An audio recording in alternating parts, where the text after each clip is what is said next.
अपने प्रमोशन के लिए किस पर निर्भर है? केंद्र सरकार पर। और इसीलिए वह केंद्र सरकार के प्रतिनिधि किसी डिस्ट्रिक्ट में या किसी राज्य में होते हैं। क्या मेरी बात क्लियर है? कोई दिक्कत तो नहीं है ना? केंद्र सरकार का ऐसा प्रतिनिधि जो वेतन वहां से ले रहा होगा, काम यहां स्टेट में कर रहा होगा, क्या उससे हम एकदम अपेक्षा कर सकते हैं वह केंद्र और राज्य को बराबर दृष्टि से देखेगा? नहीं देखेगा। बहुत सिंपल कॉमन सी बात है। क्यों देखे? वो पैसा वहां से ले रहा है। मेरी बात, उसमें जिम्मेदारी है, बात सही है तुम्हारी, एकदम बात सही है, उसमें जिम्मेदारी है स्टेट एडमिनिस्ट्रेशन की वगैरह वगैरह वगैरह वगैरह, लेकिन अंतिम में पैसा कहां से ले रहा है? केंद्र सरकार से। एग्जाम कौन सा क्लियर किया? केंद्र सरकार का। तो कहीं ना कहीं केंद्र सरकार का एक इंक्लिनेशन, उसका झुकाव केंद्र सरकार के प्रति रहेगा। और नो डाउट ये कैसा आर्टिकल है? ये ऐसा आर्टिकल है जो एक केंद्रात्मक या संघात्मक, केंद्रात्मक या एकात्मक सरकार की संरचना में या शासन प्रणाली की संरचना में, है ना, कह सकते हो एक अंग बनता है या भागीदार है भी, है ना। भारत का जो शासन प्रणाली है, भारत की जो संरचना है, वो एकात्मक बनाने में आर्टिकल 312 का भी उपयोग है। इसके अलावा 324 याद है? नोट करते चल रहे हो? आज जैसे बैठे हुए, अरे जल्दी जल्दी खत्म करना, समझा? अनुच्छेद 324 नाम सुना इसका? 324 अभी भी तो मैंने बोला, इतना सुन लिया, बस इतना सुन लिया, काफी है। अनुच्छेद 324 किस बारे में बात कर रहा होता है? इलेक्शन कमीशन के स्थापना। निर्वाचन आयोग, निर्वाचन आयोग का काम क्या केवल, निर्वाचन आयोग का काम क्या केवल केंद्र स्तर पर चुनाव करवाने का भी है, राज्य स्तर पर भी चुनाव करवाने का है? राज्य स्तर पर भी चुनाव करवाने का कार्य, यानी कि विधानसभा के चुनाव का कार्य, विधानसभा के चुनाव का उत्तरदायित्व किस पर है? Election commission. लेकिन यह इलेक्शन कमीशन बनाते वक्त या केंद्रीय चुनाव आयोग, शॉर्ट बोलते केचुआ, केंद्रीय चुनाव आयोग केचुआ, ठीक है। तो यह केचुआ बनाने की जिम्मेदारी किसकी है? केंद्र सरकार की। केंद्र सरकार द्वारा रिकमेंडेड लोग, सिफारिश किए गए लोग राष्ट्रपति द्वारा नियुक्त किए जाते हैं केचुआ में। क्या मेरी बात क्लियर है? अब बताओ, बहुत सिंपल सा, किसके प्रति ज्यादा जिम्मेदार? केंद्र के प्रति। लेकिन चुनाव कहां पर करवा रहा है? क्या केवल केंद्र में या राज्यों में भी? राज्यों में भी। एकात्मक या संघात्मक? एकात्मक। समझ में आ गया? तो अनुच्छेद 324 के तहत जिन अधिकारियों की नियुक्ति हो रही है वह केंद्र सरकार द्वारा नियुक्त है, लेकिन राज्य में विधानसभा के चुनाव भी करवा रहे हैं। और यह दिखाता है भारतीय शासन की या भारतीय संविधान की एकात्मक प्रवृत्ति को। क्या मेरी बात समझ में आ गई? नहीं समझ में आया? आ गया? आगे कि नहीं आया? सही बताओ। कुछ नहीं बेटा, कुछ नहीं। अनुच्छेद 324 निर्वाचन करवाता है इलेक्शन कमीशन ऑफ इंडिया, केंद्रीय चुनाव आयोग का, या केंद्रीय चुनाव आयोग के जो अधिकारी होते हैं, मेरी बात में चीफ इलेक्शन कमिश्नर बोलते हैं, मुख्य निर्वाचन अधिकारी, ठीक है। इनकी नियुक्ति प्रेसिडेंट द्वारा की जाती है। किसके बोलने पर? केंद्र की सिफारिश पर, मंत्रिपरिषद की सिफारिश पर। मंत्रिपरिषद ज्यादा रहा ना, वो बनाया था डायग्राम, है ना, याद आ रहा है? ये न्यायपालिका, विधायिका, इसी में छोटा सा मंत्रिपरिषद। तो मंत्रिपरिषद की सिफारिश पर प्रेसिडेंट इन्हें नियुक्त करता है। मेरी बात समझ में? यानी केंद्र सरकार के द्वारा इनकी नियुक्ति हो रही है, लेकिन चुनाव कहां का भी करवा रहे हैं?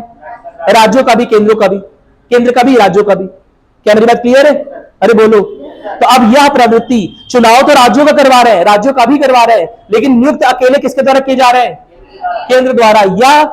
यह शासन प्रणाली एकात्मक प्रणाली है कि संघात्मक है? क्या राज्यों ने चुना था इलेक्शन कमीशन के लोगों को? दोबारा वही चीज क्यों रिपीट करो? ये सब तो कहानी हो चुकी है कई बार ना, सभी कहानी सुना चुका हूं कई बार। तो इनके चुनाव में क्या राज्यों के लोग थे? नहीं थे। मेरी बात सुनाई? राज्यों के लोग नहीं थे, लेकिन फिर भी राज्य के चुनाव इनके निर्देशन में हो रहा है, इनके मार्गदर्शन में हो रहा है। मेरी बात सुनाई? यानी केंद्र के द्वारा अपॉइंटेड लोग, केंद्र के द्वारा निर्वाचित लोग राज्य की विधानसभाओं में चुनाव करवा रहे हैं। मेरी बात सुनाई? जो कि दिखाता है एक तरह का एकात्मक गुण, एकात्मक विशेषता। क्या मेरी बात समझ आ रही है? अरे बोलो, थोड़ा तेज चलो, है ना, दुनिया आगे बढ़ रही, तुम लोग पीछे जा रहे हो। समझ में?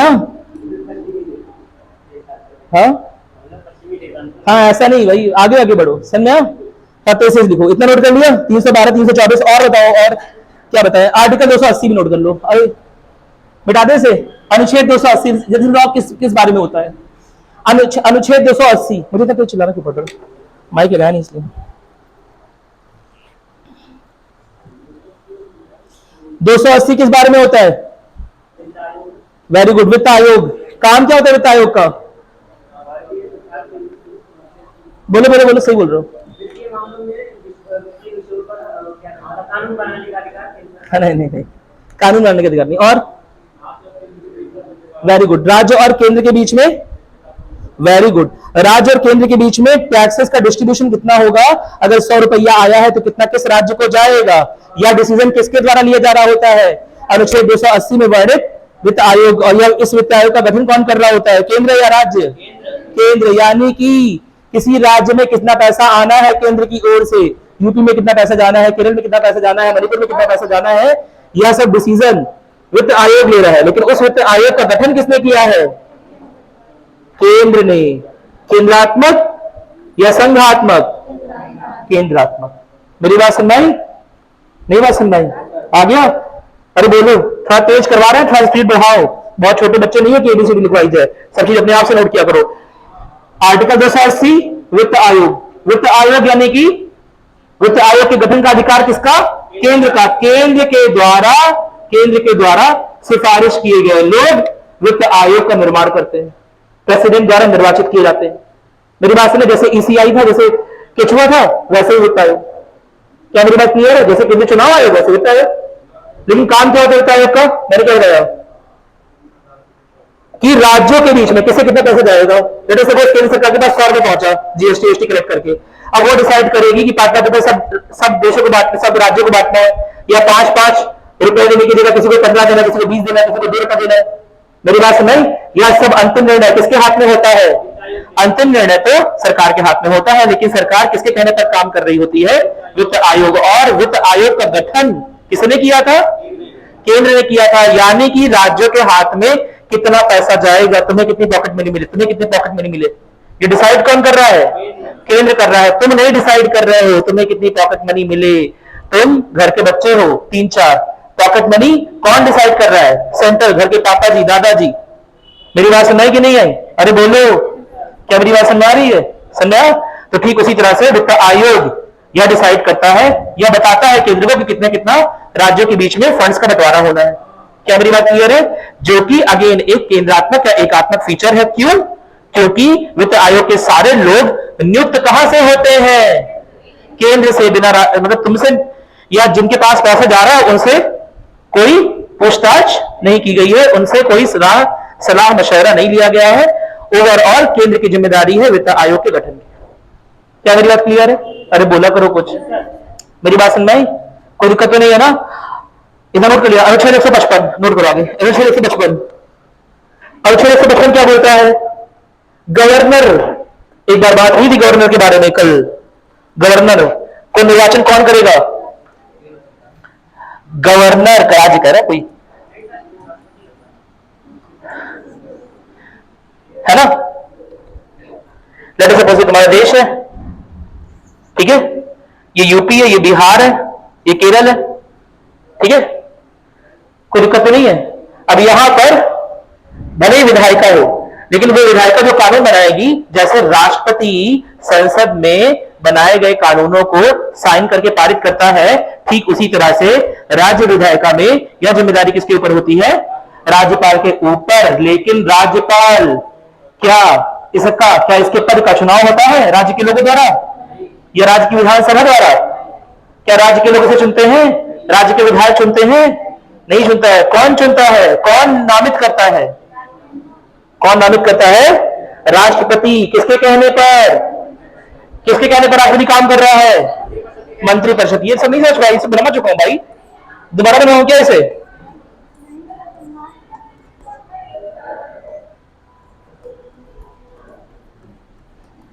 ठीक है, कोई दिक्कत तो नहीं है? यानी कि मंत्रिपरिषद में जो सिफारिश आ रही है प्रेसिडेंट ऐसे ही लागू कर दे रहा है।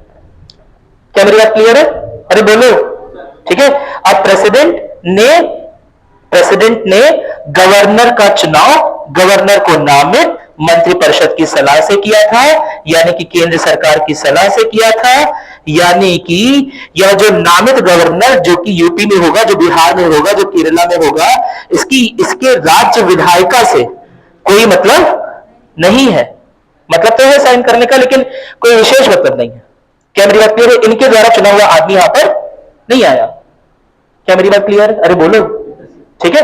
और उसकी वजह से कभी हो सकता है राज्य की विधायिका ने कोई बिल पास किया हो और यह आदमी उस पर साइन ना कर रहा हो सकता है राज्य में कोई कानून जल्दी लाओ, कानून, बारिश आ गई, बाढ़ आ गई, कोई कानून लाओ, मेरी बात सुन नहीं?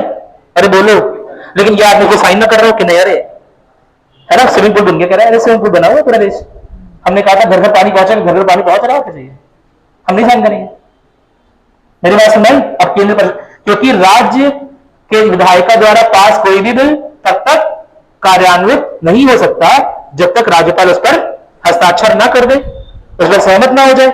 तो राज्य कोई कितना भी अच्छा विधान लाए, राज्यपाल का साइन जरूरी है, लेकिन वह राज्यपाल राज्य की विधायिका या राज्य के लोगों के हितों के अगेंस्ट में भी काम कर सकता है।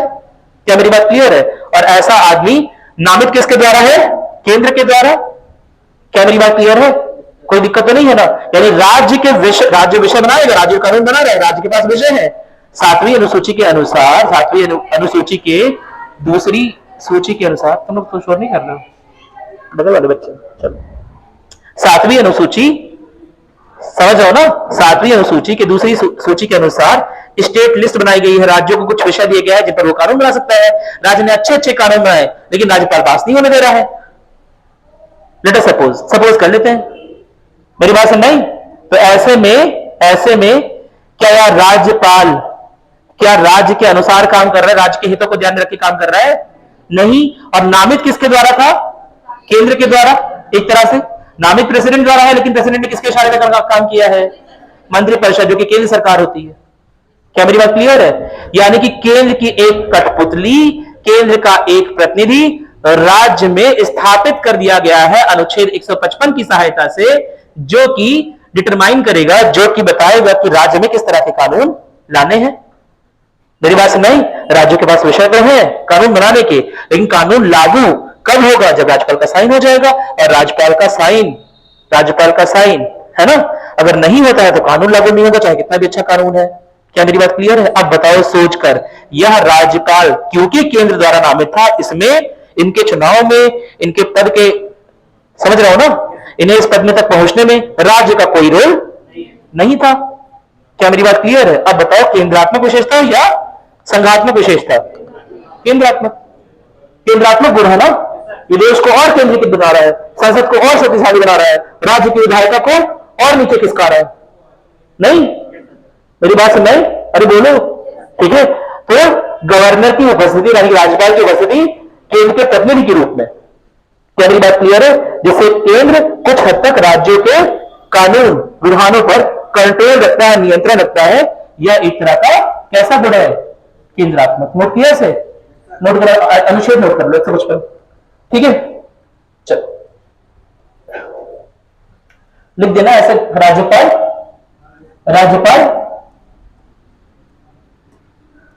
राष्ट्रपति द्वारा बैठक में केंद्रीय मंत्रिपरिषद या केंद्र सरकार द्वारा नामित होता है ना, जो एक तरह से राज्य में केंद्र का प्रतिनिधि,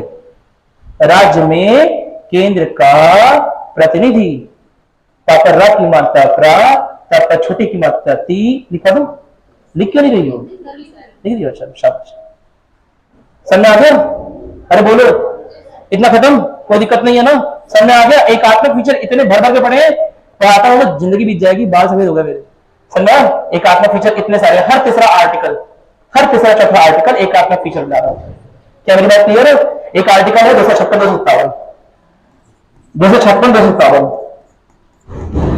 अनुच्छेद 256 के अनुसार केंद्र सरकार द्वारा दिया गया दिशा निर्देश, अनुच्छेद 256 के अनुसार केंद्र सरकार द्वारा दिया गया कार्यकारी निर्देश किसी भी हाल में राज्य को मानना पड़ेगा। अगर राज्य नहीं माने तो केंद्र बोलेगा हटाओ राज्य सरकार को, 365 यानी कि राष्ट्रपति शासन ले आओ। मेरी बात समझ आई? यह दिशा निर्देश कैसा हो सकता है? सामान्य तौर पर हाईवे संबंधी, रेलवे संबंधी, जैसे हाईवे या रेलवे को भूमि अधिग्रहण करनी होती है, मेरी बात सुन रही? लेकिन उस भूमि अधिग्रहण करने के लिए राज्य सरकार के कानून इस तरह के होने चाहिए कि आसानी से भूमि अधिग्रहण हो जाए। अब लेटर सपोज किसी कोई रेलवे जा रही है, अब गांव के लोगों ने वहां मना ही कर दिया कि हम एक बीज भूमि है, हमारे गांव की मातृभूमि है, हमारी माता को कटने नहीं देंगे, एकदम नहीं कटने देंगे, उसको लोहे किसी लिए जाते, माता पर लोहे किसी जाते, समझ रहे हो ना? अब ऐसे में विकास कैसे होगा? समझ रहे हो ना? विकास कैसे करें बता दो? विकास करने के लिए कुछ ना कुछ करना पड़ेगा, और हाईवे बनाना और रेलवे बनाना किसकी जिम्मेदारी? केंद्र की। एयरपोर्ट बनाना, एयरपोर्ट समझते हो? एयरपोर्ट बनाना किसकी जिम्मेदारी? केंद्र की। लोग गांव जमीन नहीं जहां दे देंगे, कहेंगे ऊपर से कोई ठुकेगा तो हमारे सिर पर पड़ेगा, हम नहीं देंगे, हमारे ऊपर से गांव एयरपोर्ट ही बना चाहिए हमारे पास। मेरी बात सुन रही? अरे बोलो, क्या मेरी बात सुन आ रही है? ऊपर से कोई उल्टी करेगा खिड़की खोलकर, हमारे ऊपर पड़ेगा, हम उतना ऊपर क्या एयरप्लेन आने दें? एयरपोर्ट बनाने की जिम्मेदारी किसकी है? केंद्र की। हाईवे बनाने की जिम्मेदारी किसकी है? केंद्र की। रेलवे बनाने की जिम्मेदारी किसकी है? केंद्र की। और इसके लिए भूमि अधिग्रहण करने की जिम्मेदारी भी किसकी है? केंद्र की। और इसी वजह से अगर केंद्र उसके लिए कोई लॉ, कोई कानून बनाता है और वह कानून राज्य पास नहीं कर रहा होता है, तो ऐसे में अनुच्छेद 256 257 लिखा गया है कि ऐसे राज्य जो कि कार्यकारी निर्देशों का पालन ना करें, है ना, उन्हें हटाकर, उनकी सरकार को हटाकर राष्ट्रपति शासन लाया जा सकता है। हालांकि कभी ऐसा हुआ नहीं है, इस तरह का इतना नहीं आया, ऐसी नौबत अभी नहीं आई है, लेकिन फिर भी एक कार्यकारी निर्देश हाईवे के लिए, रेलवे के लिए, एयरपोर्ट के लिए, मेरी बात सुनिए, राष्ट्रीय राजमार्गों के लिए लिखा गया है कि 256 के अंतर्गत अगर कोई कार्यकारी निर्देश केंद्र द्वारा दिया जा रहा है और वह लागू करने में केंद्र राज्य सरकार परेशान कर रही है, नहीं लागू होने दे रही है, तो ऐसे में राज्य सरकार को निलंबित किया जा सकता है। क्या मेरी बात क्लियर है? कोई दिक्कत तो नहीं है ना? और वह राष्ट्रपति शासन लाया जा सकता है। कौन सा आर्टिकल बोल रहा है? अनुच्छेद 256 257, केंद्रात्मक या संघात्मक? केंद्रात्मक में जब केंद्र सरकार इतनी पावरफुल है कि जो डायरेक्शन देगी वो डायरेक्शन राष्ट्र को मानना पड़ेगा। मेरी बात समझ? तो यह कैसा गुण है, संघात्मक या केंद्रात्मक? केंद्रात्मक। नहीं समझे? नोट कर लिया? इतना नहीं होता है, नोट कर लिया? चलो बस इतना है। कितना है? इतना तो लक्ष्मीकांत बने दिया, इतना तुम लोग कॉपी लिख लियो, ठीक है? नोट कर लिया ना इतना? उदाहरण मतलब इतने सारे आर्टिकल है, हर तरह से आर्टिकल अगर मैं पढ़ने बैठूंगा, हर तरह से आर्टिकल से कुछ ना कुछ गुण निकाल दूंगा एक आत्मक के। क्या मेरी बात क्लियर है? यानी कि सुप्रीम कोर्ट जरूर कहता है कि संघात्मक प्रणाली चल रही है देश में, लेकिन केसी वेयर का यह बयान कि आंशिक संघ है, यह भी कोर्ट का गलत नहीं है। मेरी बात समझाई? अगर हम लाइन बाय लाइन कॉन्स्टिट्यूशन पढ़ते हैं और उसे इंटरप्रेट करते हैं, उसे समझते हैं, तो हमें देखते हैं कि नो डाउट जिस तरह से संविधान लिखा गया है, कहीं ना कहीं संविधान कहीं ना कहीं एकात्मक सरकार के प्रति या केंद्र सरकार के प्रति ज्यादा झुकाव रखता है। क्या ये बात क्लियर है? संघीय है, राज्यों को अधिकार मिले हैं, लेकिन कई बार देखा जा रहा है केंद्र की ओर झुका जा रहा है। समझ आ गया? कोई दिक्कत तो नहीं है ना? ठीक है, वो सारे प्रावधान लिखवा दिए, कम से कम 5-6 तो हो ही गए, 10 तो हो ही गए मुझे लगता है, बहुत सारी चीजें हो गई इसमें। ठीक है, अब आज हम बात करेंगे प्रियम्बल की। एक दिन थोड़ी सी बात हुई थी, पूरी बात नहीं हुई थी। प्रियम्बल आज पढ़ के खत्म कर देते हैं। प्रियम्बल हिंदी में क्या बोलते हैं भाई, जल्दी से बताओ? उद्देशिका या प्रस्तावना? अरे दोनों चीज बोलते हैं भाई, बट पूछ थोड़ा ना। अच्छा अच्छा, समझ गया। तुम लोग मैं पूछ रहा हूं, नहीं बता रहा हूं मैं। प्रस्तावना उद्देशिका दोनों बोलते हैं, ठीक है? प्रियम्बल थोड़ा सा आइडिया तो प्रियम्बल का दे चुका हूं, नहीं दिया? मुझे कहानी याद आ रही। कौन सी कहानी बताई थी? कौन सी कहानी बताई थी? है? नहीं नहीं, अरे वो तो काफी बाद में। कौन सी? हाँ, मूवी वाली कहानी बताई थी। Very good. और दो कहानी बता चुका हूं।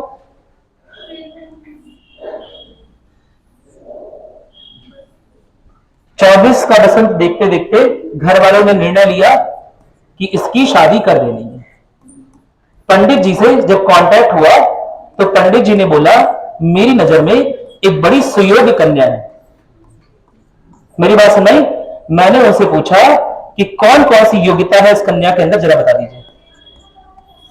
तो उन्होंने कहा, अगर मैं योग्यता बनाने बैठ जाऊंगा तो महाभारत से बड़े ग्रंथ की रचना हो जाएगी। क्या मेरी बात क्लियर है? मैंने कहा कि ऐसा है, एक छोटी थोड़े कम में योग्यता बताइए। एक पेज पढ़ने की हैबिट है ना, शॉर्ट में पास होने की हैबिट बनी हुई है हमारी, शॉर्ट नोट बनाकर पास होने की। क्या मेरी बात क्लियर है? ऐसी योग्यता बनाइए जिसे एक पन्ने में समेटा सके। अब इतनी सारी योग्यताएं एक इंसान के अंदर होती हैं। तुम क्लास में बैठते हो, हिलते हो, डुलते हो, बाद में कुछ भी करते हो, सो जाते हो, बहुत सारी योग्यताएं तुम में है। क्या यह सारी योग्यताएं शादी वक्त तुम्हारे बायोडेटा में जाएंगी? नहीं जाएंगी। तुम चाहोगे भी नहीं जाए? मेरी बात सुन रही? अरे बोलो, समझ रहे हो ना? सारी योग्यताएं जाएंगी तो फिर बर्बादी हो जाएगी।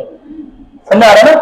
ठीक है, तो सारी योग्यताएं हम चाहते ही नहीं। तो मैंने कहा पंडित जी आप कंक्लूसिवली, निष्कर्षता एक पेज में योग्यता लिख के ले आओ। पंडित जी ने कहा बहुत अच्छी बात है, एक पेज की योग्यता मैं तैयार करता हूं। मैंने तैयार कर दिया बायोडेटा। बायोडेटा में योग्यताएं एक तरह से परिचय, बिना सामने आए परिचय।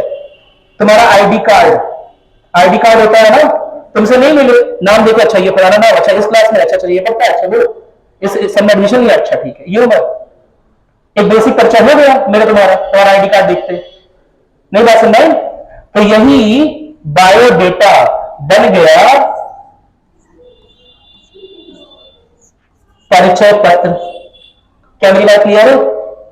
ऑफकोर्स इनकी बहुत सारी योग्यताएं हैं जो खुद एक पन्ने में समेटी नहीं जा सकती। क्या मेरी बात क्लियर है? लेकिन ऑफकोर्स बायोडेटा पढ़ा, अच्छा आइडिया लग गया, अच्छा गाना अच्छा गाती है, अरे वाह, भारतीय संस्कार, मजा आ गया,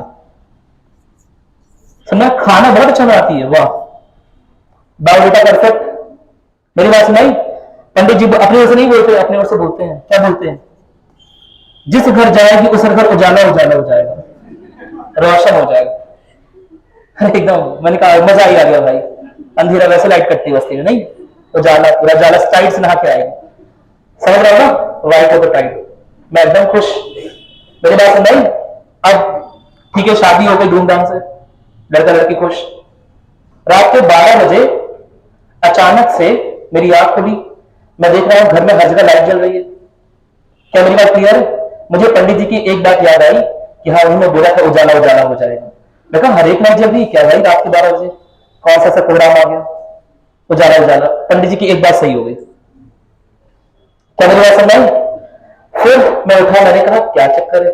फिर मैं जैसे जैसे जा रहा हूं, जैसे देख रहा है कि क्या है, तो मुझे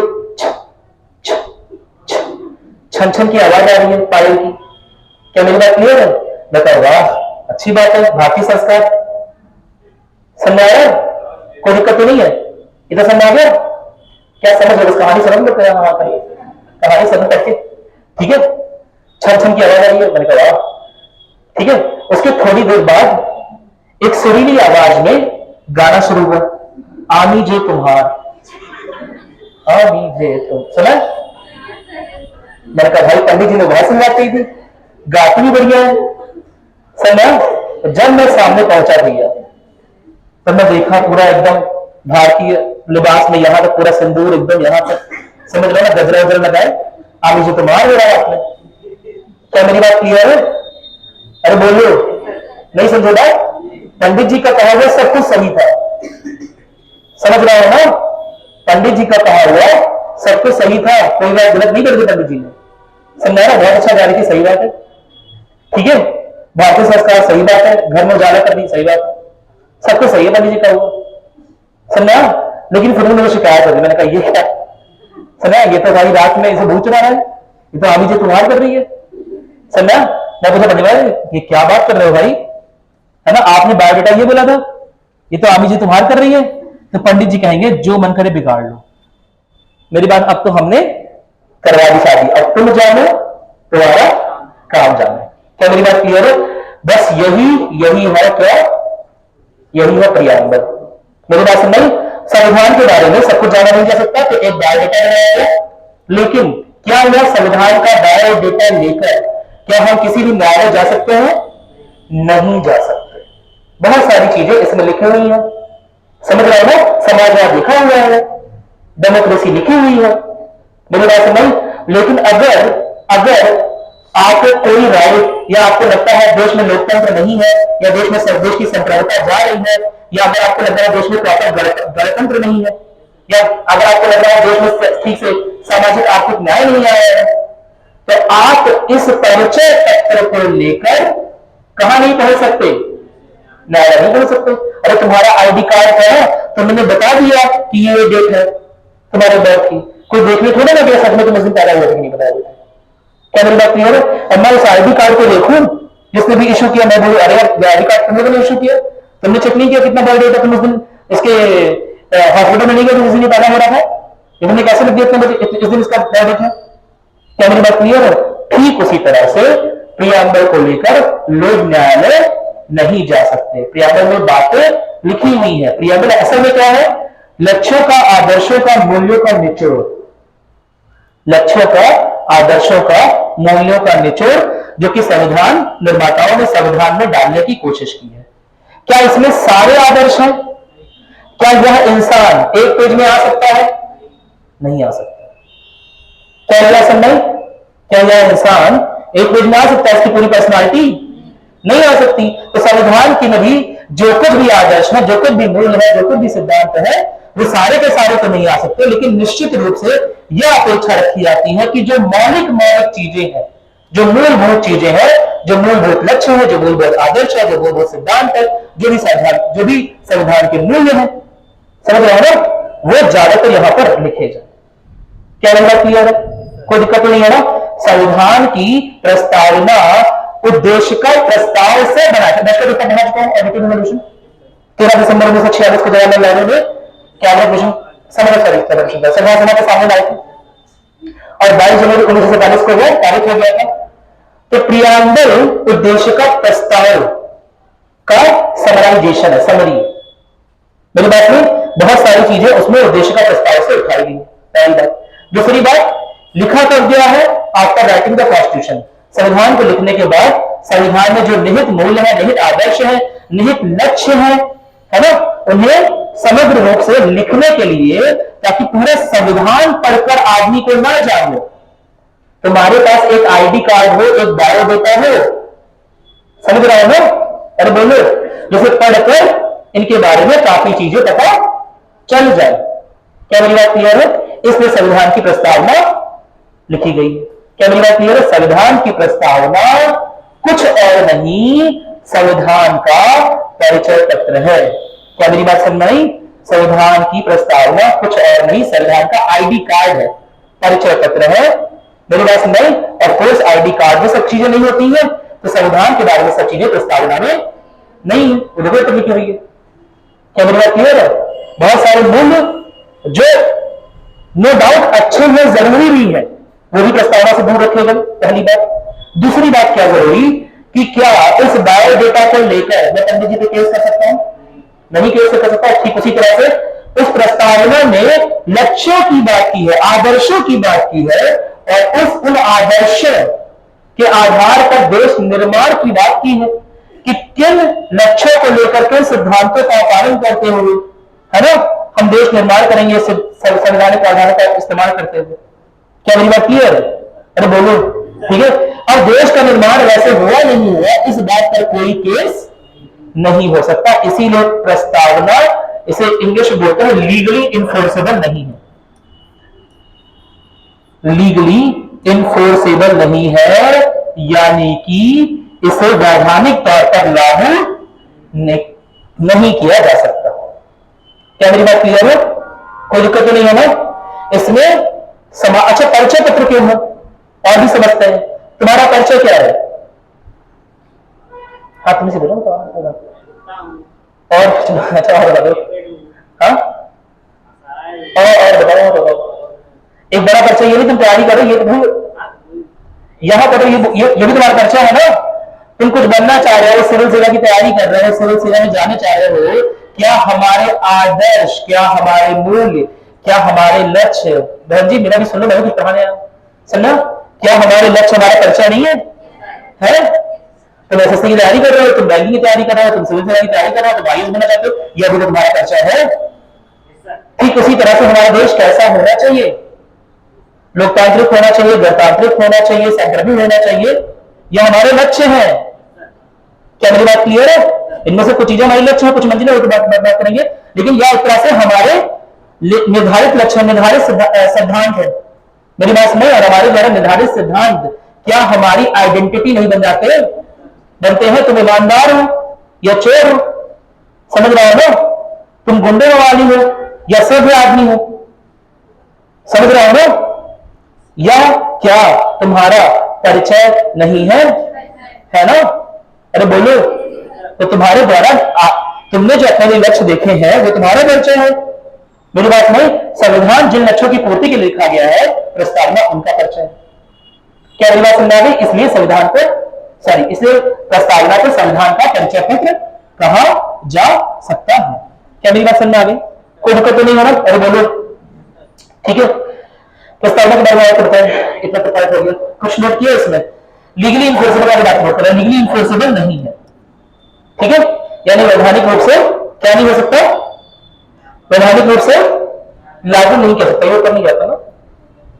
चलो ठीक है, तो यहां मैं लिख दे रहा हूं थोड़ा सा, ठीक है। सबसे पहली बात तो है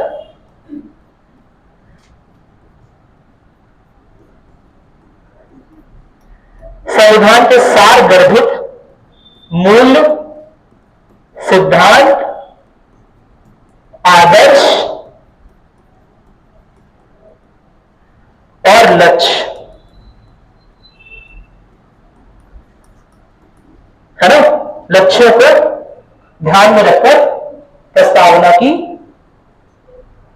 रचना की गई है। नोट करो, नोट करो बेटा, नोट करो, इतना समझदार मैं बड़े होते तो मुझे नोट करना पड़ेगा, इसे नोट करो जब से हम लिख रहा हूं। संविधान के सारगर्भित मूल्य सिद्धांत आदर्श और लक्ष्यों को देखकर, है ना, यह ध्यान में रखकर संविधान की प्रस्तावना की रचना की गई है। यह संविधान का आईडी कार्ड है, परिचय पत्र।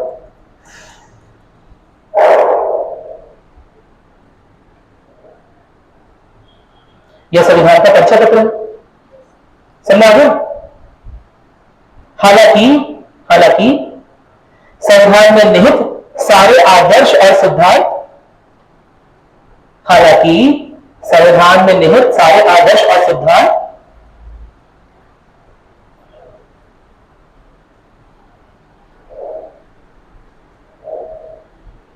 तो ये अंदर है यहां पर, ठीक है। सारे आदर्श और सिद्धांत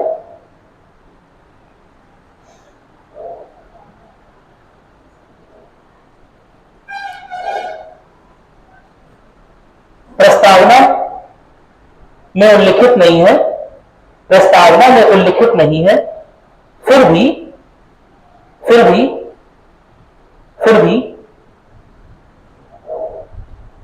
संविधान को समझने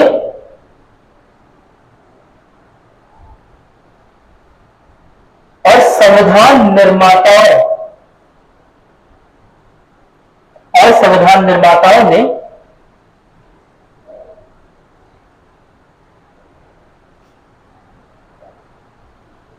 किन आदर्शों और लक्ष्यों को वरीयता दी है,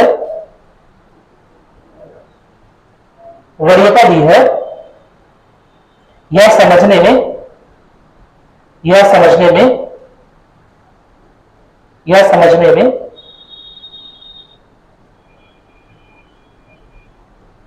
समझने में प्रस्तावना या उद्देशिका प्रस्तावना सहयोग करती है, ठीक है। प्रस्तावना सहयोग करती है, ठीक है। कोई दिक्कत नहीं आ रहा?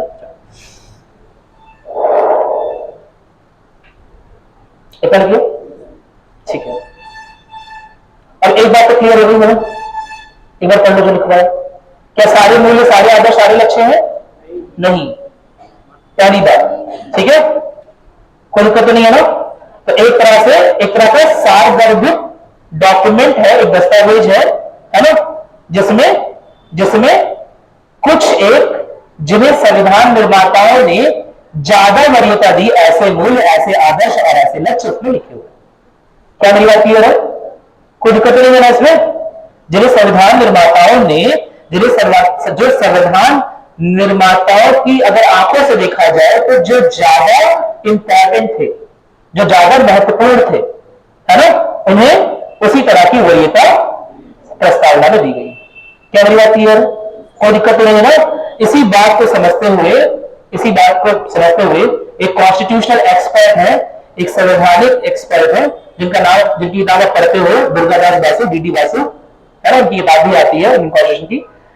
तो वो लिखते हैं, क्या लिखते हैं कि संविधान में प्रस्तावना हालांकि पूरी तरह से संविधान को सार्वभौमिक नहीं करती है, लेकिन फिर भी यह संविधान निर्माताओं के दिमाग की कुंजी है कि क्या सोच रख कर उन्होंने भारतीय संविधान की रचना की है।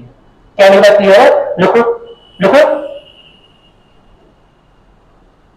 लिखो एक्सपर्ट हिंदी में क्या बोलते हैं? हाँ कैसे? संवैधानिक विशेषज्ञ। शाबाश नीतू जी, शाबाश। ऐसे ही आपको प्रेसिडेंट नहीं बनाया गया था। संवैधानिक विशेषज्ञ बेटा, संवैधानिक विशेषज्ञ दुर्गादास बासु जी के शब्दों में, दुर्गादास बासु, डीडी बासु जी के शब्दों में डैश प्रस्तावना संविधान निर्माताओं के दिमाग की कुंजी है।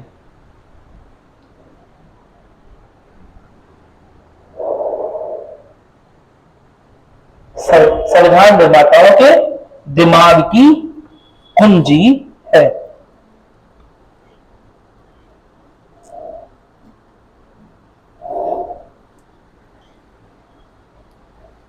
ये कैसे, जब तुम क्लास चलने वाली रही तो रोज बारिश, हमेशा बारिश ही हो जा रही है? चलो लिख लिया? कुंजी वाली बात लिखी कि नहीं लिखी? ठीक है। क्या हर एक संविधान में प्रस्तावना होती है? नहीं होती है? होती है? हाँ होती है? नहीं होती है? किसी किसी में होती, कैसे? किसी किसी में होती, किसी किसी में नहीं होती, वैसी बात है। अरे बताओ किसी में नहीं होती, किस में नहीं होती? किसमें होती है? हाँ वेरी गुड, वेरी गुड। हाँ क्यों? क्योंकि सर वहाँ पर जो संविधान का निर्माण हुआ है, नहीं आ रहा तो नहीं आता, कोई बात नहीं, बताओ। Very good, very good. मैंने शुरुआत में जब लिखित बताया था ना, उसी से बताया था। क्या बताया था? कि प्रस्तावना वहीं पर हो सकती है जहां पर लिखित संविधान है, क्योंकि ब्रिटेन का संविधान अलिखित है, इसीलिए उसमें प्रस्तावना हो नहीं सकती। मेरी बात सुनाई? अरे अलिखित संविधान डेली लिखा जा रहा है, रोज नए कानून आ रहे हैं, तो कैसी प्रस्तावना? रोज नए कानून, रोज नए मूल्य, रोज नए सिद्धांत, तो प्रस्तावना कैसी? प्रस्तावना में एक डेट दी होती है, एक तारीख होती है कि यह संविधान किस दिन से लागू हो रहा है। जो अलिखित संविधान है, क्या वह किसी एक दिन लागू हो रहा है? नहीं हो रहा ना, किसी एक दिन तो लागू नहीं हो रहा, तो प्रस्तावना की कोई उपयोगिता उसमें रह जाएगी? नहीं रह जाएगी। मेरी बात सुनाई? परंपरागत तौर पर प्रस्तावना परंपरागत तौर पर किसमें होती है? लिखित संविधान में, और अलिखित संविधान में प्रस्तावना नहीं होती है।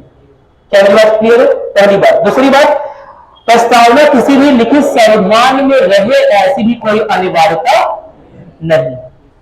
क्या मेरी बात क्लियर है? कोई किताब लाए हो? कोई किताब है तुम्हारे पास? हाँ ये किताब, जैसे ये किताब है, एक और संविधान है, संविधान, अरे संविधान का पहला पेज खुला, इसमें तो ये दिया हुआ है। ये किताब किसने लिखी? लक्ष्मीकांत जी ने, है ना? मेरी बात सुनाई? तो हंसते ऐसे हंसी आती है। ठीक है, यहां पर लिखा है मेरी पत्नी, हाँ इनकी मामड़गी विद्या एवं,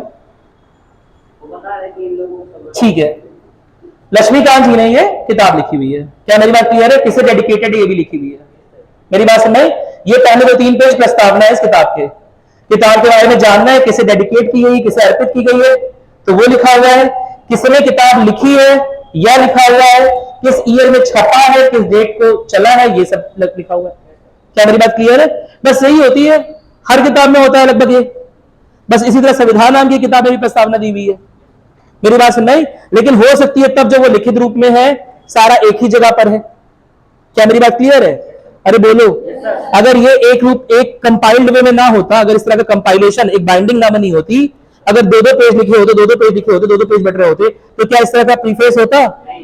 नहीं होता।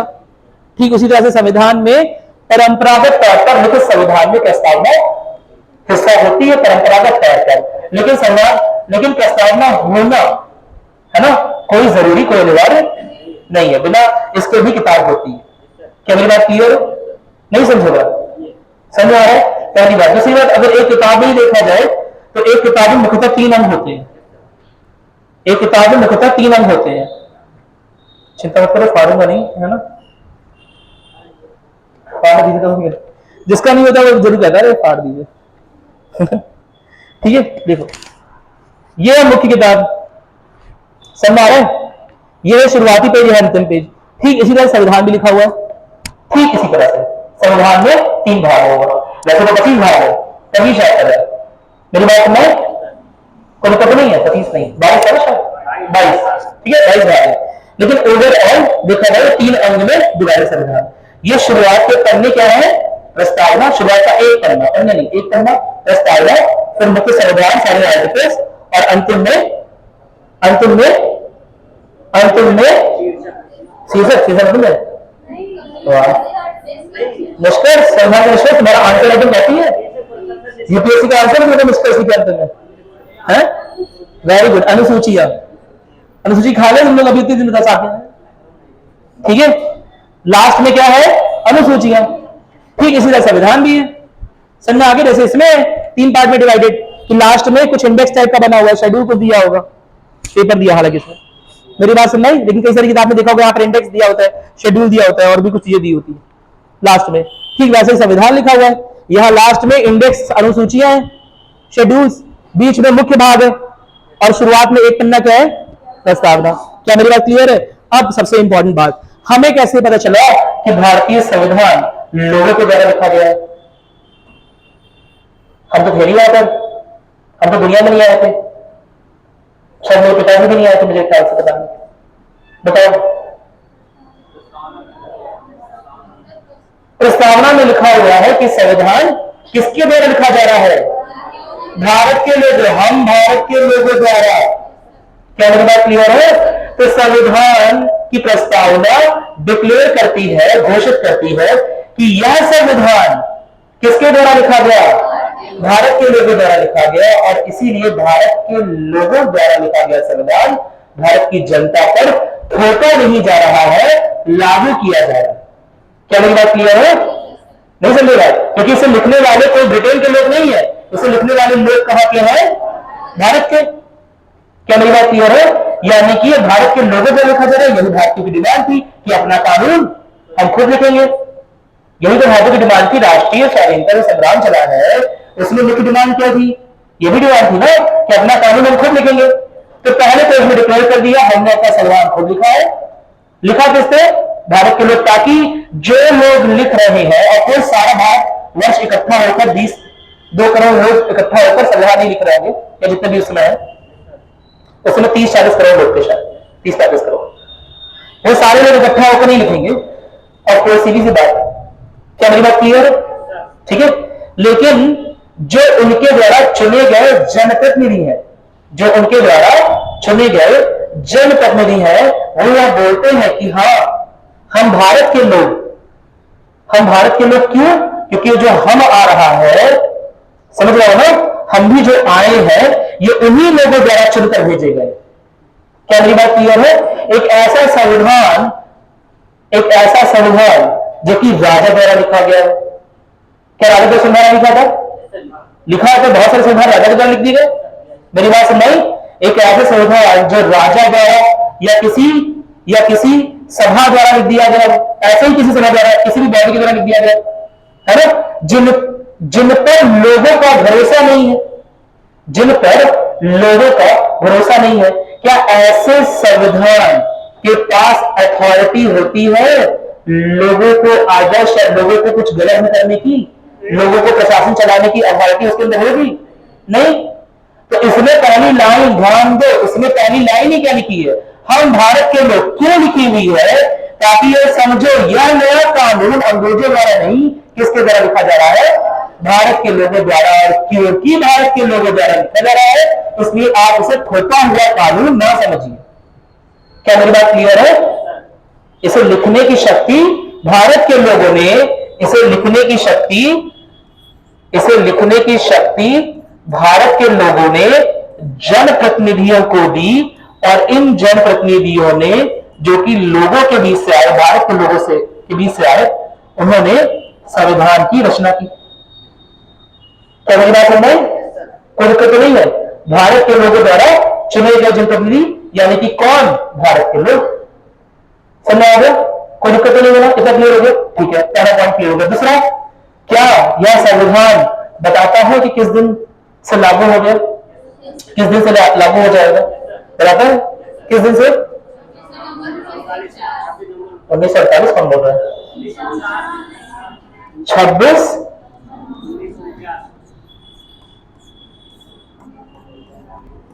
1949। यानी कि इसने डिसाइड कर दिया कि यह जो नियमों का संकलन है, या जो कानून का संकलन है, इसके अनुसार हमारा प्यारा भारत, मेरे नक्शे को माफ करना, ये भारत का नक्शा ऐसे है ना, दिया या गवर्न किया जाएगा। क्या मेरी बात क्लियर है? कोई दिक्कत नहीं है ना? हमारा देश गवर्न किससे होगा? इसके द्वारा होगा। डिक्लेरेशन की गई, क्या डिक्लेयर किया गया, घोषणा की गई, कब से होगा? 26 नवंबर 1949 के बाद हमारे देश में जो भी कानून, जो भी नियम, जो भी कायदे बनेंगे, वह संविधान को ध्यान में रख के बनाए जाएंगे। क्या मेरी बात क्लियर है? शक्तियां, जो भी सरकारें बनेंगी, सरकार के जो विभिन्न अंग बनेंगे, पीएम, सीएम, डीएम, जिसके पास जो भी शक्तियां रहेंगी, वो अंततः किससे आ रही होंगी? संविधान से। क्या मेरी बात क्लियर है? संविधान की सर्वोच्चता की हम बात कर रहे थे ना, संविधान की सर्वोच्चता की बात कर रहे थे। संविधान को सर्वोच्च क्यों बोलते हैं? क्या कारण है? मैंने बोली संविधान सर्वोच्च, क्या कारण है बता से? एक तो सिंपल एकदम बताया था, संविधान का सर्वोच्च बोलने क्या कारण है? क्यों नहीं हमारा पीएम को सर्वोच्च बोला जा रहा है यार? राज्यसभा, लोकसभा को, संसद को सर्वोच्च बोल दिया गया। प्रेसिडेंट, मुझे तो प्रेसिडेंट सर्वोच्च लगता है। हाँ ठीक है, इससे इंपॉर्टेंट क्या है कि जितनी भी इकाइयां बनी हुई हैं, चाहे वो लेजिस्लेटिव यानी कि विधायिका हो, चाहे वो एग्जीक्यूटिव यानी कार्यपालिका हो, चाहे वो जुडिशियरी यानी कि न्यायपालिका हो। क्या मेरी बात क्लियर है? चाहे वो पीएम हो, चाहे सीएम हो, चाहे गवर्नर हो, चाहे इलेक्शन कमीशन हो। देखा अभी मेरी बात सुनाई?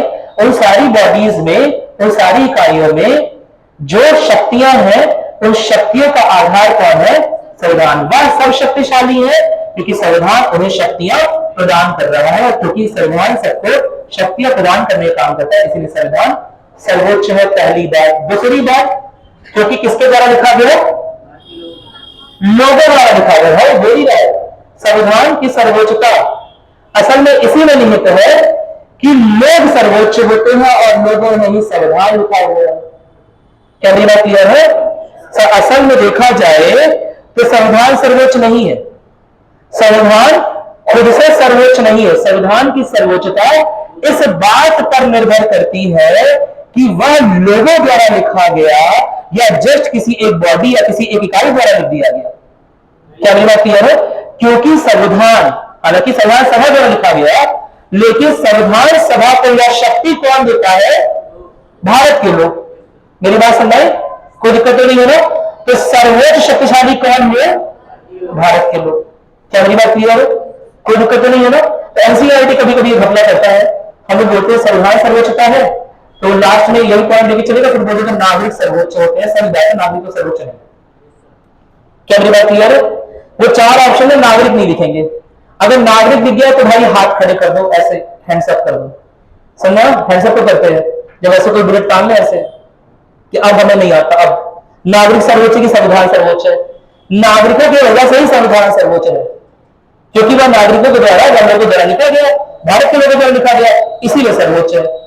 अब इसमें अगर कोई पूछे कि नागरिक सर्वोच्च की संविधान सर्वोच्च है, तो भैया कठिन प्रश्न है, ये अच्छा प्रश्न है।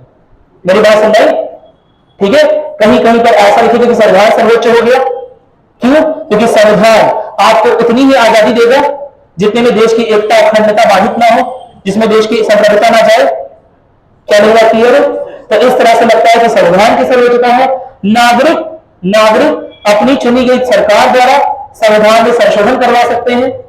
मेरी बात में वह नागरिक ही थे जिन्होंने संविधान लिखा था, इसलिए नागरिकों की भी सर्वोच्चता दिखती है। क्या मेरी बात क्लियर है? अरे बोलो, क्या मेरी बात क्लियर है? ठीक है, इतना नोट किया, कुछ नहीं नोट किया। संविधान की सर्वोच्चता की बात नोट कर लो। संविधान सर्वोच्च होता है क्योंकि इसे लिखा किसने है? भारत के लोगों ने लिखा है। हम भारत के लोग लिखा हुआ पहली लाइन में, ठीक है, और भारत के लोगों द्वारा लिखा गया संविधान। इसके लेखकों का नाम, इसके रचनाकारों का नाम दिया है भारत के लोग।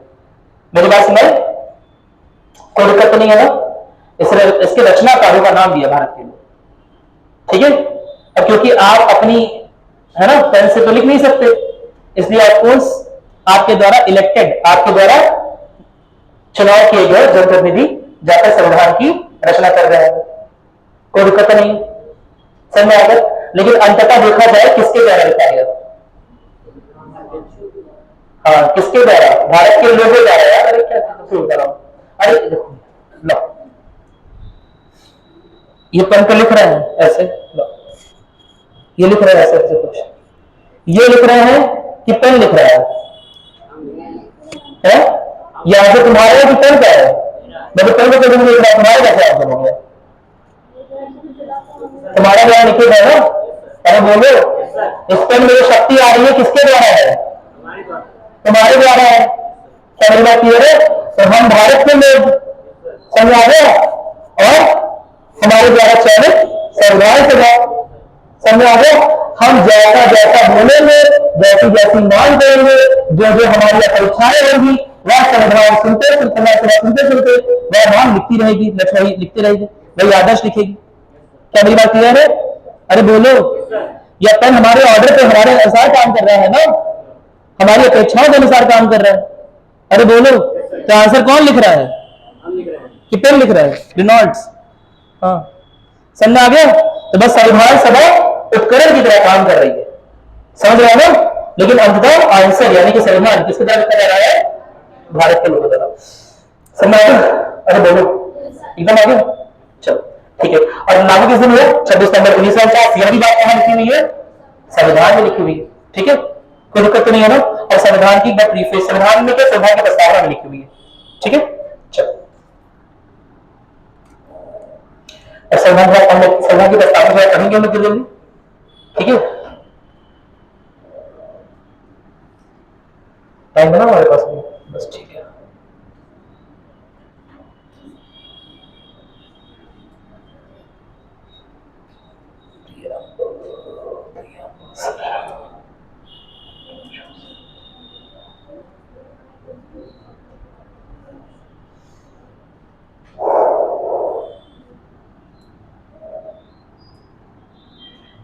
ठीक है, ये तो समझा लिया।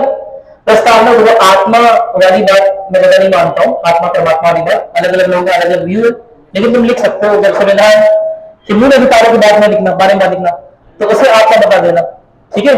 जब अनुच्छेद 32 के बारे में लिखना, तो उसे आत्मा बता देना। अभी जो प्रस्तावना के बारे में क्वेश्चन पूछ रहे हैं, तो उसे आत्मा बता देना। किसी का भी आत्मा परमात्मा बताओ, उससे ज्यादा फर्क नहीं पड़ता है। बस ये याद रखना किसने क्या बोला हुआ है। अगर किसी ने आत्मा बोला है संविधान की प्रस्तावना, तो वो तुम्हारा आदमी था। क्या मेरी बात क्लियर है? चलो ठीक है। तो ये तो पता है प्रस्तावना की प्रस्तावना संविधान के आकार में आती है, संविधान के आदर्श मूल्य है ना, उनका सार प्रस्तुत करती है, मूलभूत ढांचे और लक्ष्यों की स्पष्ट अभिव्यक्ति है। क्या मेरी बात क्लियर है? हालांकि दिए गए लक्ष्य कोई जरूरी नहीं है कि सरकार द्वारा अचीव कर लिए गए हैं। क्या मेरी बात क्लियर है? साथ ही साथ आप प्रस्तावना को लेकर सरकार के पास नहीं जा सकते, आप बायोडेटा को लेकर पंडित जी के पास नहीं जा सकते। क्या मेरी बात क्लियर है? अरे बोलो, ठीक उसी तरह से आप प्रस्तावना को लेकर सरकार के पास नहीं आ सकते कि भैया आप उसमें बोल रहे हैं सामाजिक आर्थिक न्याय मिलेगा, कमाना है सामाजिक आर्थिक न्याय, अलग अलग है। मेरी बात समझ, हम समाज में अलग अलग बटे हुए हैं, समझा, या हम आर्थिक दृष्टिकोण में बराबर नहीं रह गए। क्या मेरी बात क्लियर है?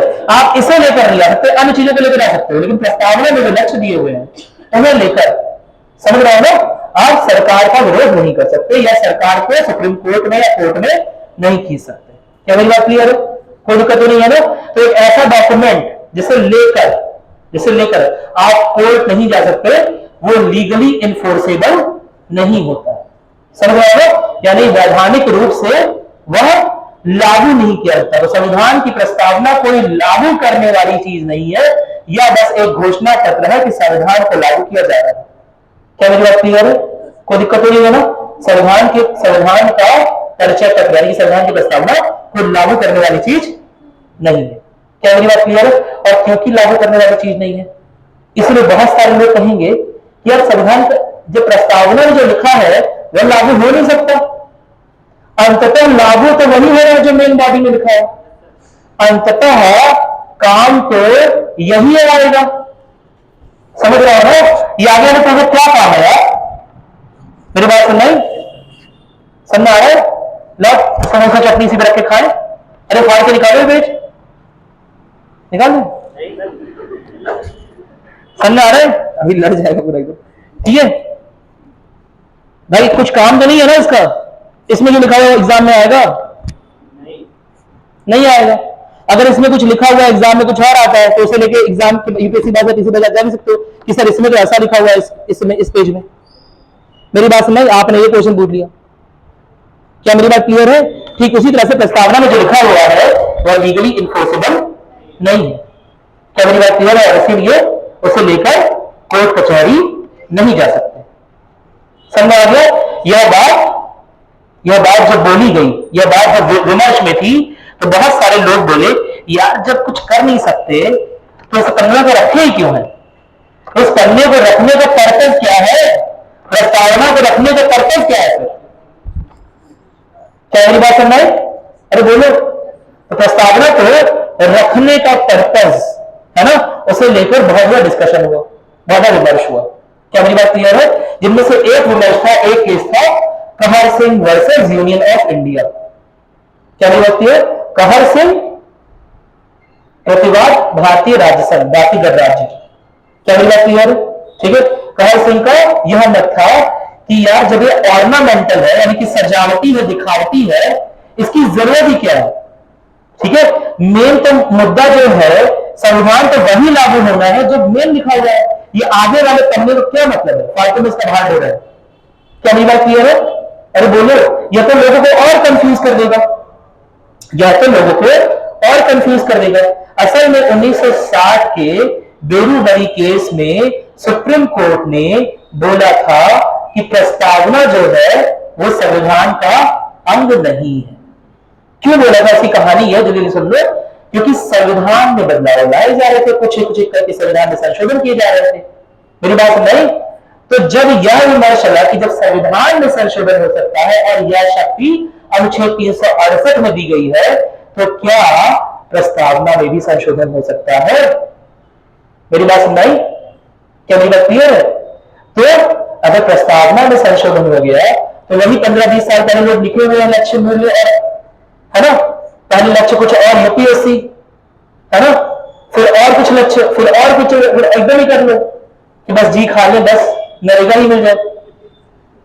समझ रहे हो ना? तो ऐसे लक्ष्य नहीं बढ़ाओ, काबिलियत बढ़ाओ ना।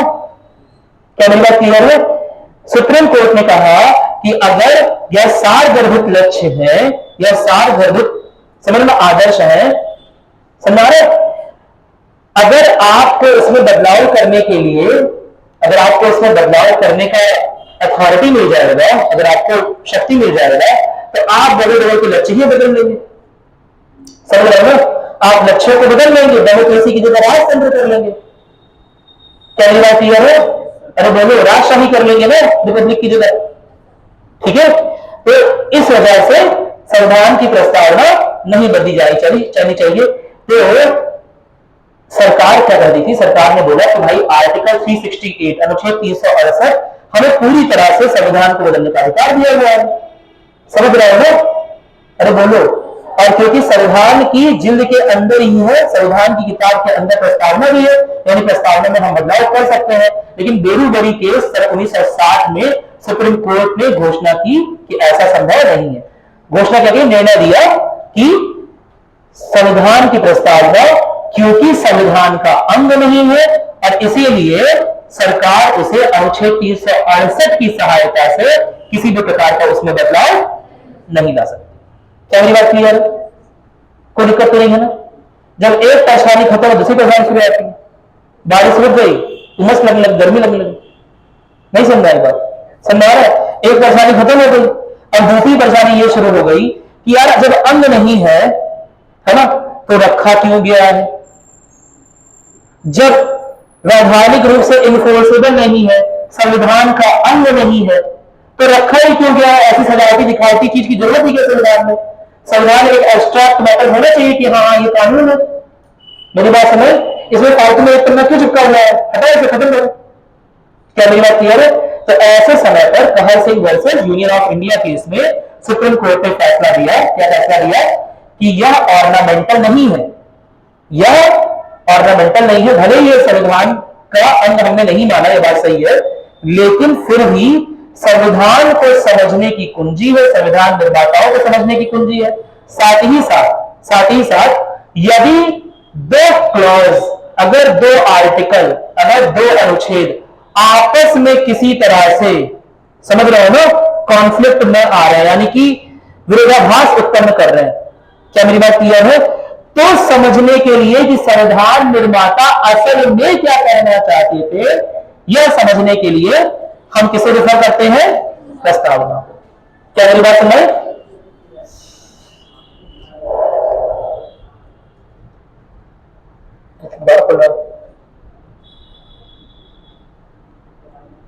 फॉर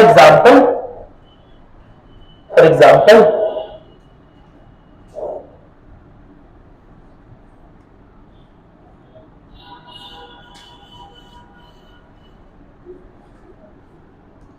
अनुच्छेद 15(1). अरे भाई 15(1) क्या बोलता है? राज्य किसी भी आधार पर लोगों में किसी तरह का वर्गीकरण, लोगों में किसी तरह का डिस्क्रिमिनेशन, समझ रहे हो ना, नहीं करेगा। लोगों को अलग अलग नहीं समझेगा, लोगों में भेदभाव नहीं करेगा। कौन बोलता है? अनुच्छेद 15(1). क्या बात क्लियर है? बोलता है सब लोग समान है, हर रूप में, हर रंग के, हर भाषा बोलने वाले, हर लिंग के, हर धर्म के, समझ रहे हो ना, हर क्षेत्र के लोग समान। क्या मेरी बात क्लियर है?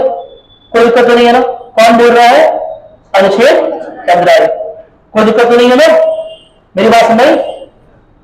अनुच्छेद 15(4) बोलता है अगर राज्य चाहेगा तो पिछड़े वर्गों के लिए कुछ विशेष सुविधाएं उपलब्ध करा सकता है। कुछ विशेष सुविधाएं उपलब्ध करा सकता है रोजगार संबंधी। समझा? 15(1) तो बोलना सब लोग बराबर है, 15(4) बोला नहीं, 15(1) बोल रहा है सब लोग बराबर है। समझा रहे? राज्य के लिए सब लोग बराबर है ना? सही बात है, राज्य के लिए सब लोग बराबर है। 15(4) क्या बोल रहे हैं?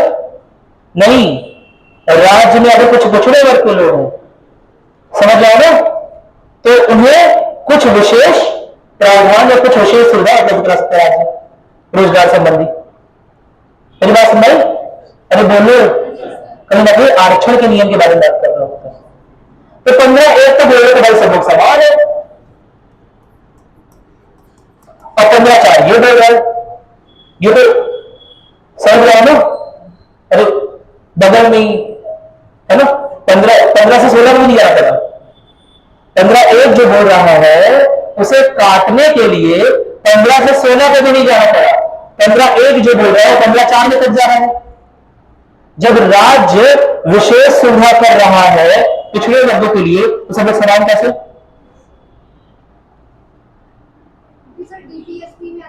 हाँ वो सब बात सही है, लेकिन समान कैसे ये बताओ?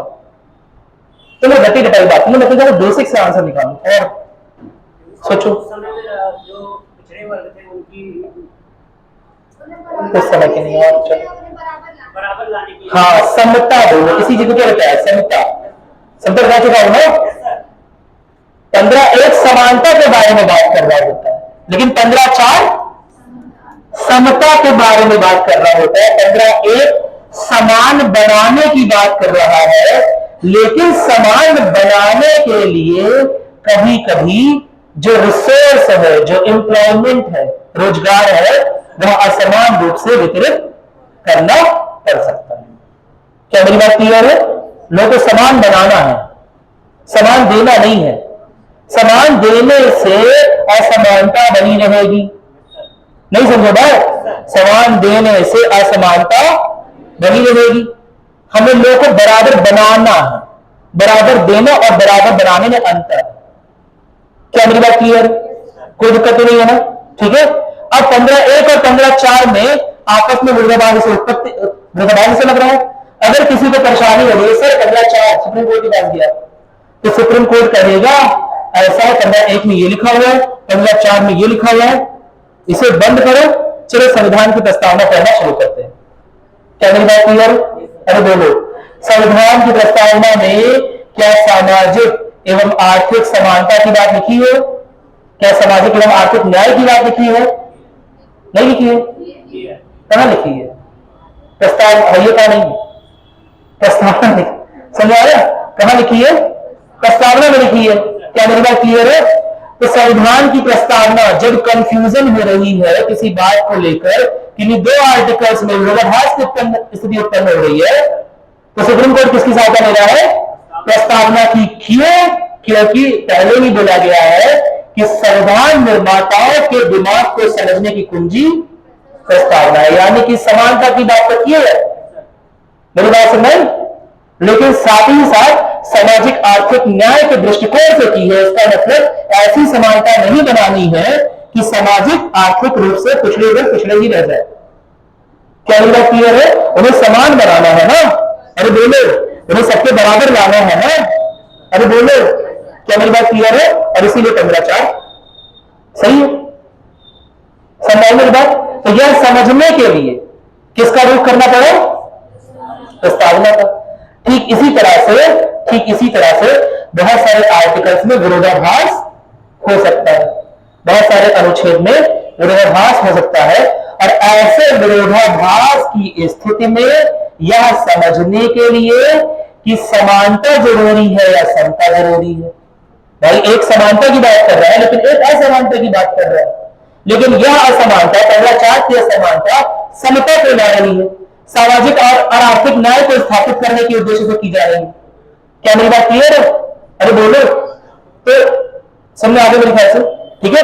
यह असमानता कैसे दूर की जाएगी, यह जो कुछ भी लिखा है उसे अनुच्छेदों का उपयोग करके कैसे अप्लाई किया जाएगा, या किसकी वरीयता ज्यादा है, समानता की ज्यादा है या लोगों को समान बनाने की वरीयता ज्यादा है? लोगों को सामाजिक समान बनाना है, लेकिन लोगों को समान ही बनाना है, लोगों को सामाजिक और आर्थिक रूप से समान बनाना। क्या मेरी बात क्लियर है?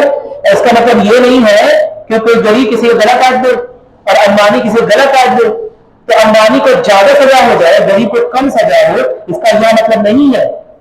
न्यायिक समानता समझ रहे हो? सामाजिक आर्थिक समता। नहीं समझ पाया बात? और यह चीजें हमें पता कैसे चल रही हैं? प्रस्तावना से, कि किसकी क्या वरीयता है। नहीं समझ रहा? अरे बोलो, समझ गए? सामाजिक आर्थिक न्याय मतलब सबको बराबर की तरह बनाना है। समझ रहा है ना? कोई दिक्कत तो नहीं है ना? मेरी ख्याल समझा तुम लोग को।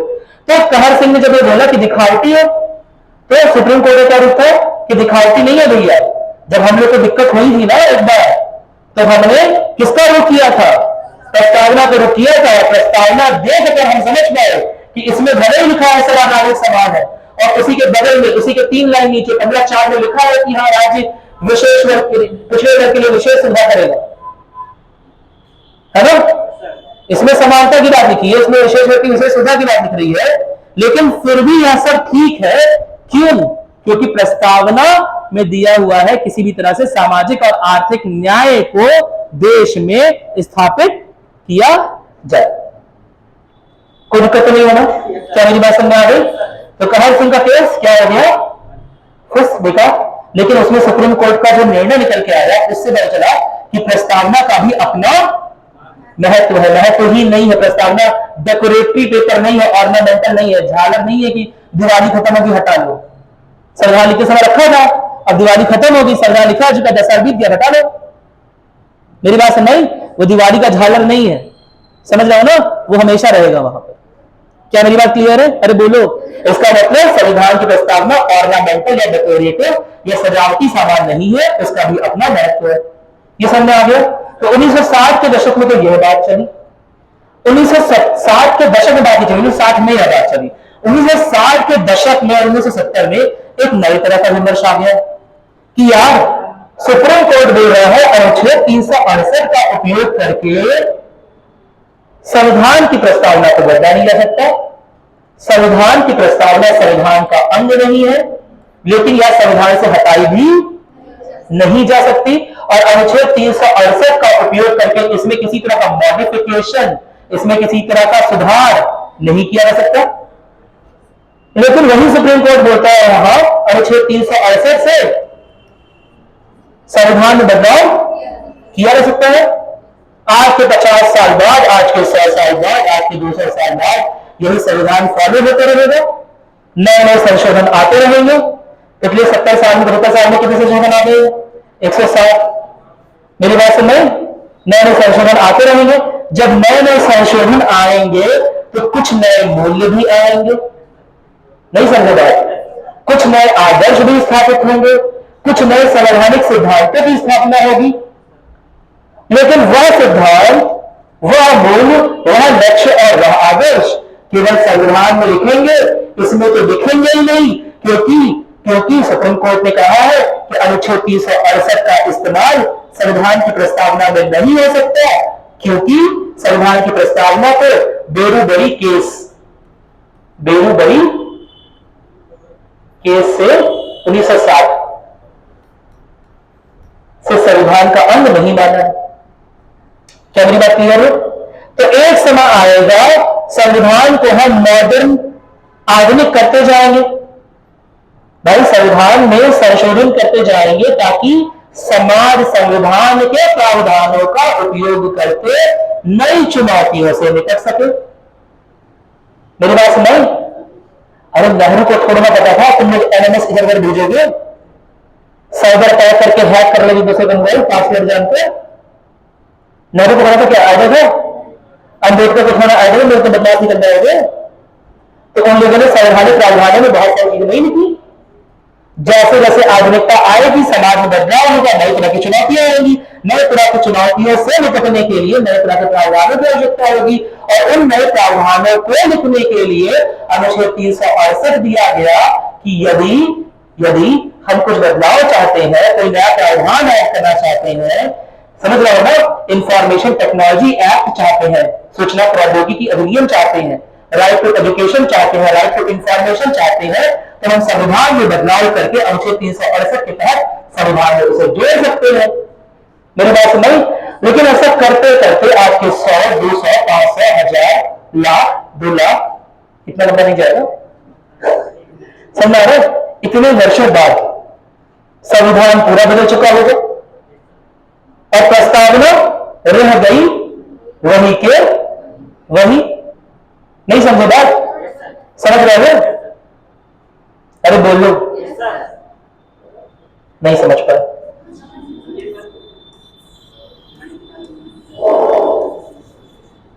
ए का बीजा, बी का बीजा, दोनों आम का पेड़ लगाने जा रहे थे। कौन कौन? ए और बी। ए का गुठली एक तरह का, बी का गुठली एक तरह का। मेरी बात समझ? दोनों गए जंगल में फेंक आए आम का पेड़, मतलब आम का गुठली।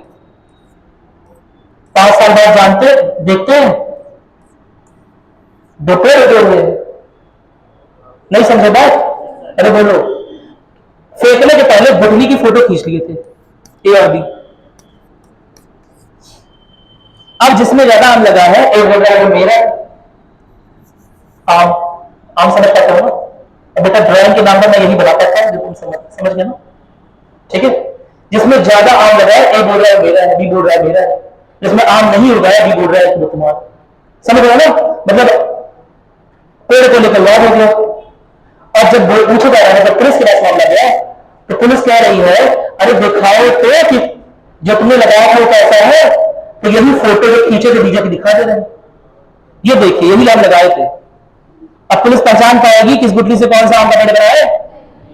पहचान पाएगी क्या? क्यों? क्योंकि पेड़ तो, गुठली तो बड़ी है तो पेड़ बन गया। नहीं समझे बात? समझ गया ना? गुठली क्या बन गया? पेड़ बन गया। अब गुठली की फोटो देख के पता चलेगा कि किससे कौन सा पेड़ बना है? कौन कह रहा? समझ आ रहे हो? नहीं पता चलेगा ना। गुठली की फोटो देखकर पेड़ का पता लग जाएगा किससे कौन सा पेड़ बना है, एक का पेड़ बी का नहीं पता चल पाएगा। क्या मेरी बात क्लियर है? क्यों नहीं पता चल पाएगा? यह एक जैविक चीज थी, जीवंत चीज थी। विकास करते करते करते करते करते करते करते क्या बन गई है? पेड़। और पेड़ समझ रहे हो ना, गुठली से एकदम अलग। समझ रहे हो ना? तो गुठली की फोटो देखकर पेड़ को पहचान नहीं सकते। ठीक उसी तरह से संविधान भी कैसा दस्तावेज? जीवित दस्तावेज, जैविक दस्तावेज, ऑर्गेनिक। विकास करते करते, इंप्रूव करते करते, मॉडिफाई करते करते अनुच्छेद 368 का उपयोग करते हुए हो सकता है काफी कुछ बदल जाए। और प्रस्तावना, उसकी पुरानी बचपन की फोटो, अब पुरानी बचपन की फोटो लेके पहुंचोगे, है ना, मेले में भाई खो गया है, समझ रहे हो ना, अब पुरानी फोटो लेके पहुंचोगे, मिलेगा वो? नहीं मिलेगा। समझ रहे हो ना? अरे बोलो, क्या मेरी बात क्लियर है? तो अगर प्रस्तावना में बदलाव न किया जाए तो क्या वह संविधान की उसी छाया को प्रतिबिंबित करेगी जो संविधान असल में बन चुका है या रह गया है? नहीं, संविधान बदल गया ना समय के साथ। समझ रहे हो? और प्रस्तावना के केस में 1960 में बेलमेरी केस में सुप्रीम कोर्ट ने क्या बोल दिया कि प्रस्तावना संविधान का अंग नहीं है, यानी कि इसमें बदलाव संभव नहीं। किस आर्टिकल के दौरान? 368 के दौरान। तो प्रस्तावना रह गई वहीं की नहीं। समझ रहे हो? संविधान हो गया आधुनिक, नया विमर्श। ये कौन सा संविधान है भैया? समझ रहे हो ना? अब सारा डिस्कशन, सारे इंटेलेक्चुअल्स का, सारे एकेडमिशियंस का सारा डिस्कशन इस बात पर, सारा विमर्श इस बात पर कि यार संविधान हम बदलते जाएंगे, प्रस्तावना रही पुरानी रह जाएगी। समझ? तो इस बात पर बहस करते हुए 1973 के, अरे वाह शाबाश केशवानंद भारती केस में किसने क्या बोला बता दो? सुप्रीम कोर्ट ने बोला, क्या बोला कि yes, according to article 368 preamble can be amended, यानी कि प्रस्तावना की भी संशोधन की जा सकती है आर्टिकल 368 का इस्तेमाल करके। क्या मेरी बात क्लियर है? कोई दिक्कत तो नहीं है? मेरी बात सुनाई? यानी कि प्रस्तावना को किसका अंग बता दिया? संविधान का अंग मान दिया। समझ? 1960 में कुछ और कहा था, अपनी बात से पलट गए। मेरी बात सुनाई? ऐसा उलट पुलट सुप्रीम कोर्ट की जिंदगी में आम बात है, मिनटास वाली बात नहीं, कोई स्पेशल घटना नहीं। समझ? आम जिंदगी है ये पूरी। ऐसे कोई बात बोलेगा फिर और विचार विमर्श होगा, फिर पलट जाएगा। क्या मेरी बात क्लियर है? उसके पीछे क्या लॉजिक मैंने तुम्हें समझा दिया। 1960 में क्यों वही समझा दिया? क्योंकि ये बोला गया उन्होंने आदर्श किए, उन्होंने लक्ष्य स्थापित किए, वो चेंज करके राजनीति में चेंज करते रहते। समझो मेरी बात सुने? और हमें जब क्लॉज देखने होते हैं, जब कंफ्यूजन होता है, तो हम उसे रेफर करते हैं, तो उसमें बदलाव कर देंगे। ठीक है, इसलिए चेंज नहीं किया जा रहा था। लेकिन जब लोगों ने यह बात रखी, समझ रहे हो, कि एक दिन संविधान पूरा बदल जा चुका होगा और प्रस्तावना वहीं की वहीं रह जाएगी, तो ऐसे में सुप्रीम कोर्ट ने यह विमर्श मानते हुए संविधान की प्रस्तावना को संविधान का अंग मान लिया और संविधान की प्रस्तावना में एडिटिंग करने का, यानी कि उसमें संशोधन करने का अधिकार अनुच्छेद 368 के तहत किसे दे दिया गया? सरकार को, संसद को दे दिया गया। क्या मेरी बात समझ आ गई?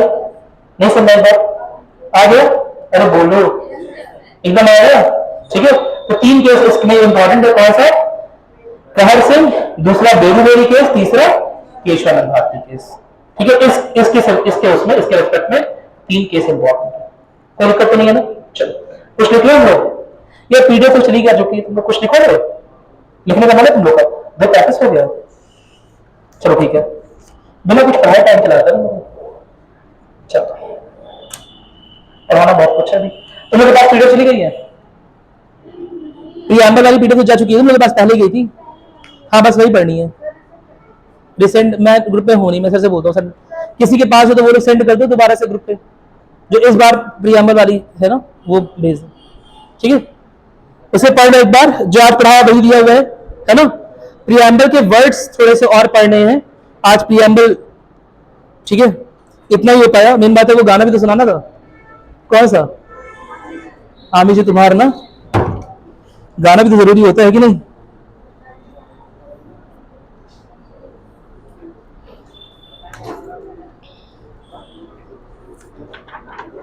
देखो खुश रहना बहुत जरूरी है, खुश रहा करो, ठीक है। एग्जाम तो मेहनत से निकलता है, लेकिन उसमें अपनी खुशी को दाव मत लगाओ, ठीक। इसका मतलब ये नहीं क्लास में दांत पूरा सब दिखा के हंसते रहो।